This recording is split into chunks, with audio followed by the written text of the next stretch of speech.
garbummaa jibbuudhaan bilisummaa barbaacha bosona keessatti gatii gurguddaa kan galfanan akkasumas immoo biyya hambaa keessatti utuu biyya isaanii dhufanii qabsaa'uu danda'anii waan meeqa dhiisanii lafee abbaa isaanii irraa godaananii amma garuu biyya abbaa isaaniitti deebi'aniiru kanneen keessan itti dhiqaata.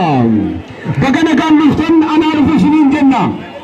Keessumaayyuu gurraawwan garaagaraatiin biyya abbaa isaaniirraa dhiibamanii yeroo hedduuf biyya alaa kan turan akkasumas bosona keessa kan turan kinoo amma dhufanii nu gidduutti argamu waan ta'eef aamilee barbaachisa qeerroo.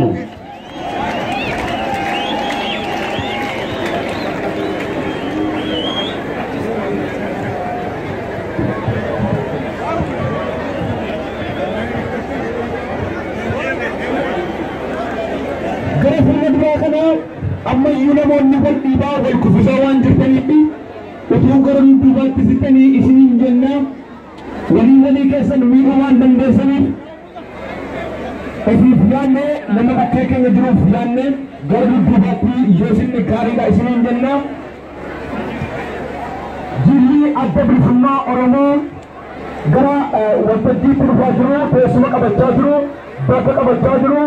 kabajamtootaaf hordoftoota keenya akkasumas uummata magaalaa Dambidolloo naannoo isheetti argamtan hundumaaf baga gammaddan isiin jennaan addi bilisummaa Oromoo seenaa waggaa 17 booddee gara biyya isaatti deebi'eera. Waraanni bilisummaa Oromoo kaleessas nu keessa ture warri biyya ambaa jiran immoo gara biyya abbaa isaaniitti deebi'anii jiru. Walii galtee mootummaa biyya bulchuu wajjin taasifame irraa kan ka'e yeroo dhiyoo asitti addi bilisummaa Oromoo karaa nagaadhaan yookaan immoo kallattii barbaachisuun uummata isaa wajjin qabsaa'uudhaaf biyya abbaa isaa dachee isaa daangaa isaa lafa isaa Oromiyaatti galee jira. Baga gammaddan isiniin jenna. Keessumaayyuu gaachanni Oromoo biyya abdii saba Oromoo kan ta'e yookiin akkuma uummanni Oromoo abdii irraa qabeenyis uummata Oromoo irraa abdii qaba.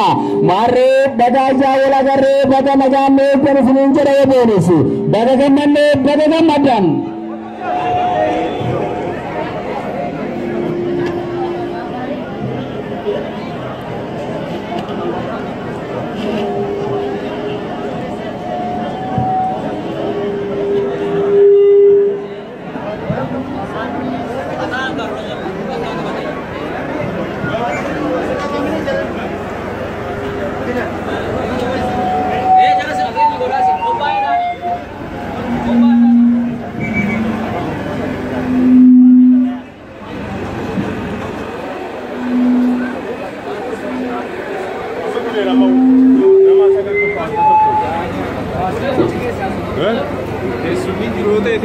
Tesumir kakir.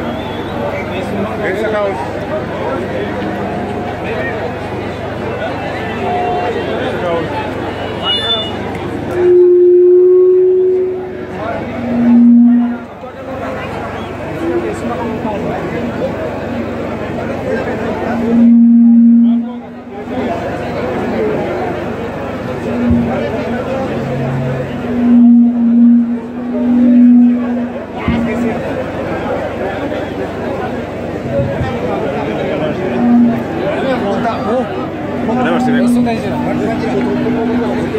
Namanya pun nak kota.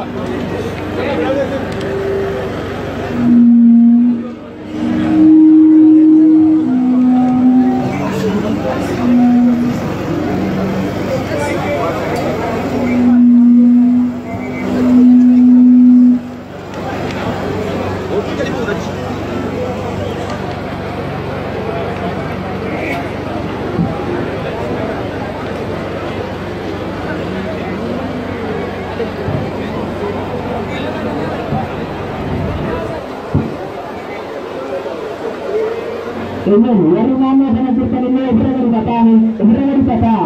Banyak ni lagi, yang lagi ni sama wanita tu, yang lagi ni so ni mangkuk tu ni diputar sama, dan mangkuk ni diputar sama wanita tu. Ada ni kalau ni orang ni beri, abang ni kalau tu orang kanu tu orang tu ke sana ni dia tu ni ada tu, yang kalau tu orang ni bukan, kalau tu kena rah, kata tu berapa dia kata.